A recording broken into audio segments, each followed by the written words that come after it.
Do you have a 5-month-old that's just not sleeping? Or maybe you thought he was sleeping okay, but now it's been 5 months and you're like, gosh, I need some more sleep?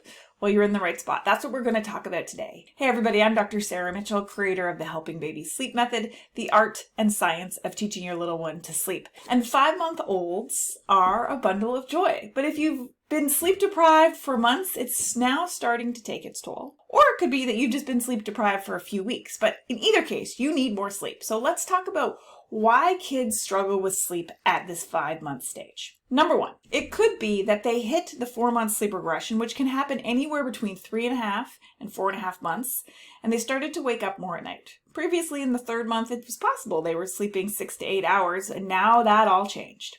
That's due to that 4-month sleep regression, which is related to object permanence. So your little one wakes up to the world around them and they learn that you exist even though they can't see you, and they call for you more in the night. They're that much more aware of their surroundings. Now the term regression can be a bit of a misnomer because sometimes and very frequently the 4-month sleep regression doesn't really recede. It kind of sticks around for quite a long time. But anytime you hear sleep regression, okay, I want you to think growth and distraction. In a way, it's a good thing. It means your child is growing physically by getting teeth, or neurologically by understanding new cognitive developments or motor leaps. So at 5 months old, it's possible your little one is getting their first 2 central teeth on the bottom, and that discomfort, that swelling, has them stirring from sleep more often. This might be seen as, it's less common that it's actually at bedtime. It's usually more common that it shows up with more night wakings or a 5 a.m. wake up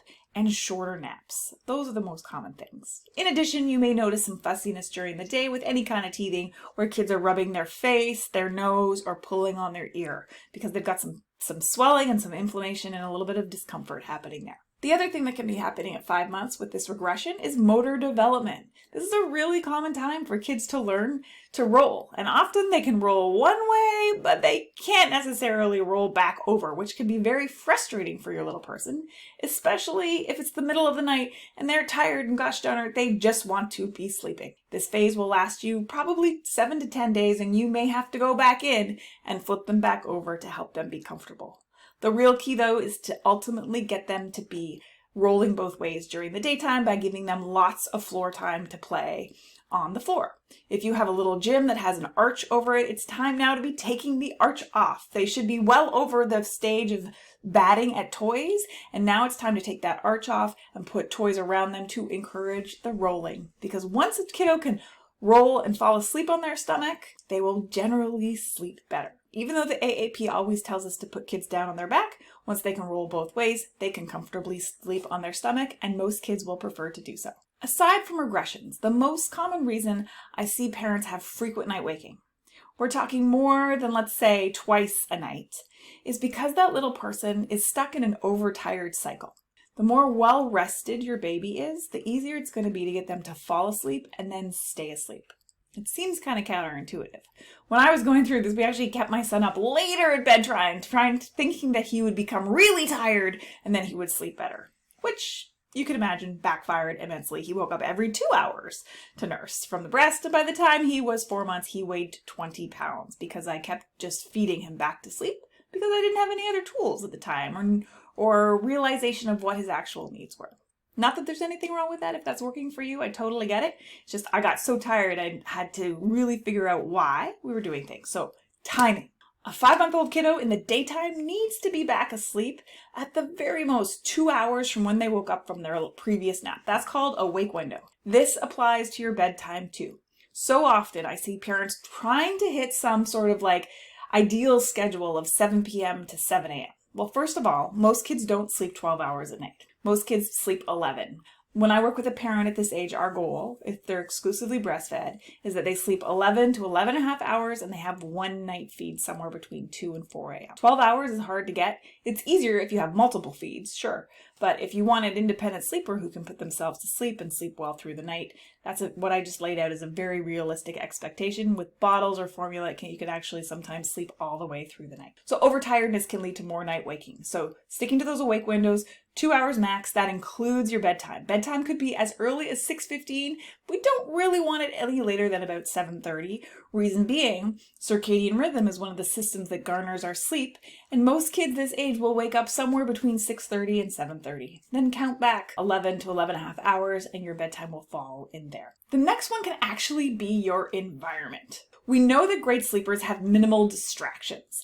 So that's where things like white noise or dark out shades might come into play, as well as maybe not being in your room any longer. We actually have a study by Paul and al. In 2017 that showed that kids who slept in their own room after 4 months age actually got 45 minutes more of sleep per night. Is that significant? Well, at 5:15 a.m., 45 minutes is incredibly significant. Also, parents found they just slept better when the child wasn't necessarily so close. But again, that depends on you and how your philosophy and your mental state at the time. But environment.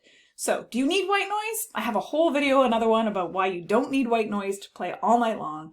White noise is a tool that you can use in a busy household to drown out distractions that might impede your little one from falling asleep, but is not the thing that you need to play necessarily all night long. But you can go check out that video to learn more about that. Darkening room curtains. The purpose of that is to minimize visual distractions that might distract your little one from falling asleep. It does not have to be pitch black. It just doesn't necessarily want to be bright.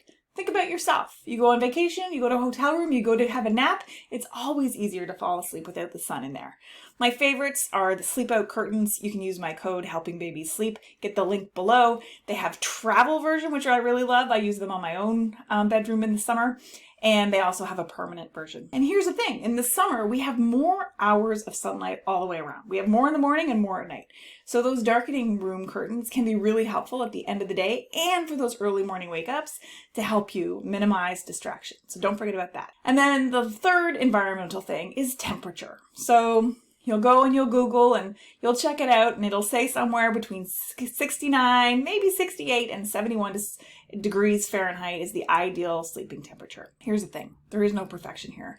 It's what your child finds comfortable. And in general, humans in general prefer to sleep in slightly cooler environments than slightly warm. The scientific evidence, and you can read Dr. Matt Walker's book about this, shows that our bodies want to be cool. And that's the purpose of a bath. A bath elevates your body temperature, and then an hour later it actually drops. And that's the thing that facilitates sleep. Where we see environment interrupting children is actually too cold. So where I see it happen is actually in the fall before people have turned their furnaces on with 5 a.m. wake-ups. So our body temperatures drop overnight, the house got cool, and now it's just a distraction that impedes them from returning to sleep when they surface from a sleep cycle. It's very rare that they're actually too hot. It's usually more cold at 5 a.m.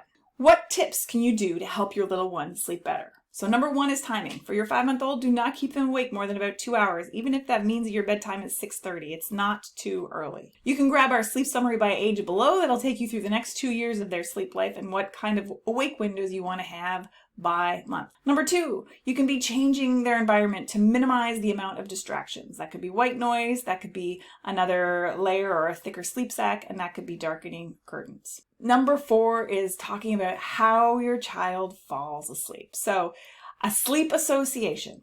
Do they have a sleep association that maybe is no longer serving them? So for me with my son, I loved nursing him to sleep. It was beautiful, it was natural, it was quick, it was efficient, it was great. Except when I then had to wake up every 2 hours to feed him back to sleep because that was the thing that he associated with sleep. It helped relax him. This is what we teach in the Helping Babies Sleep method, the art and science of teaching your babies to sleep. This book goes up to 24 months, but basically, if I don't want to nurse him in the night anymore, or I want to decrease it, I don't want it to be the thing that helps him go back to sleep because I'm too tired, I'm feeling like I've had too much, I want someone else to be able to help, then you're going to have to change the way your child falls asleep, what their sleep association is, really first at bedtime. When the drive to sleep is the strongest, it's the easiest to make changes to their habits.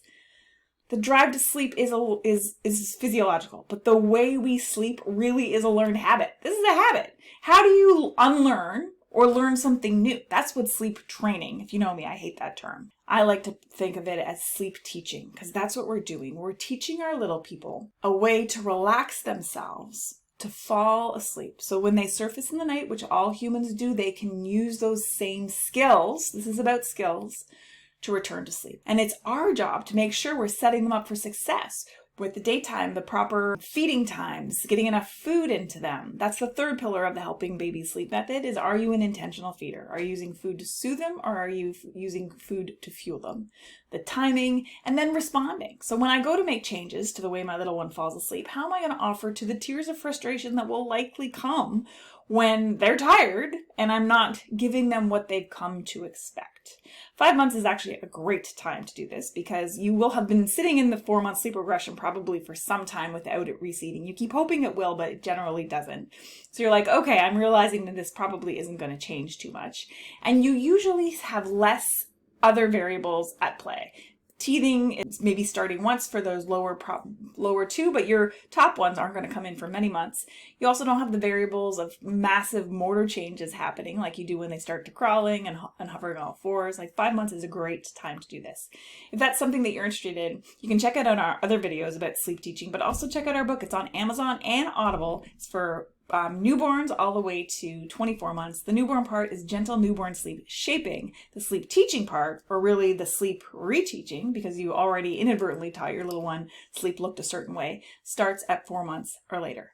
If you like this today, please hit subscribe and so you'll never miss a baby sleep tip.